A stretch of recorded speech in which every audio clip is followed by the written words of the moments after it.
I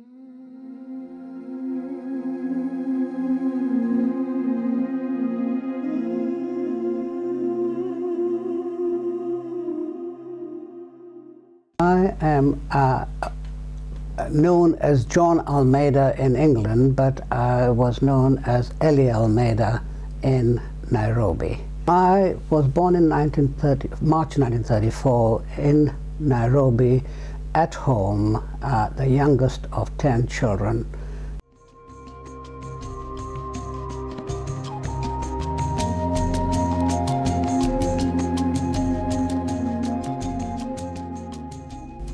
He met up with Dr. Rosendo Ribeiro. And how, do you know how that came about? Well, there's socializing, there were so few Goans then, and Dr. Rosendo Ribeiro was the first doctor there, so presumably he might have even been a patient, I don't know, possibly, because he was the only Goan doctor there then. And how did he meet your mother? Well, that is by arrangement. Obviously, Rosendo Ribeiro must have said, "There's a nice young man here," and so the proposal was taken to the Suarez family, because my mother was a Suarez.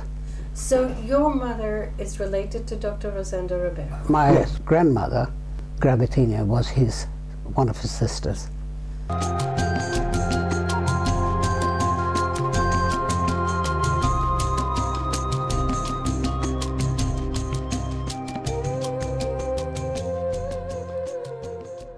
The area was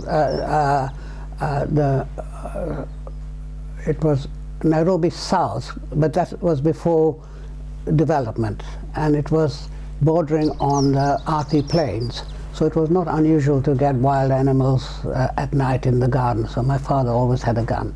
The house was a bungalow-type house, corrugated iron roof. As you can see from the photograph, the front was sort of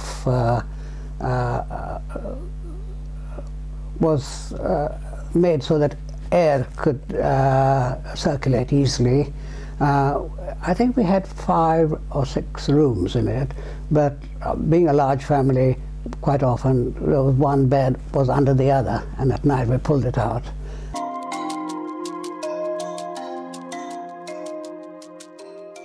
I went initially to the Dr. Ribeiro Goan School, which was, and it was a lovely school. Initially when I started, it was run by a principal, Mrs. Lavelle, who was extremely good and really had everything, and they were getting good results and things. What were your interactions with Europeans in Kenya at this time?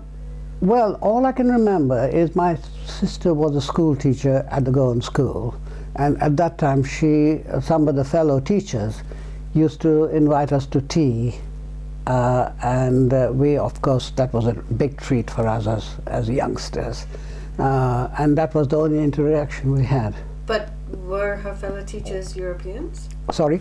Were her fellow teachers? Yes, in the Goan School at that time. I see, so yeah. there were Europeans teaching. Oh yes, initially, yes, at that time the school was run by Mrs. Lavelle and several English teachers. That was it. But there was a Mrs. McCormick who was Scottish, and she was lovely. So to a certain extent, they influenced our way of speaking English and spelling and all.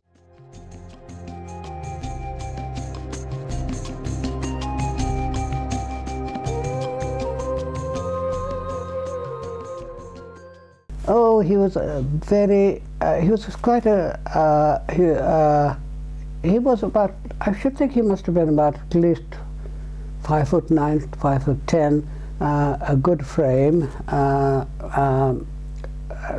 quite light-skinned, very benevolent, very kind. He used to always bring us sweets and spoil us. He was responsible for the delivery of the older ones in our family, whereas his nephew, Manuel Ribeiro, was responsible for our for the remaining 6. The first 6, I think, were Dr. Roseanne. Was he a general practitioner? Well, yes, he did everything that was done in those days, minor surgery and everything. And he had a practice right in the center of Nairobi. Do you remember the area? Oh yes, very well. Yes, and I remember. Do you remember the name? It was well, it was just behind what was Government Road, just behind. It was. I think it was a 2-story building. His dispenser lived upstairs. Downstairs he had a consulting room and a dispensary. And that was his working place. And further in the town itself he had his own house. And we used to go there for birthdays. Do you remember the name of the town? It's all in Nairobi. Everything in Nairobi. The doctor wasn't in Nairobi himself. And was he sort of a philanthropist? Well, yes, because he's the one who sort of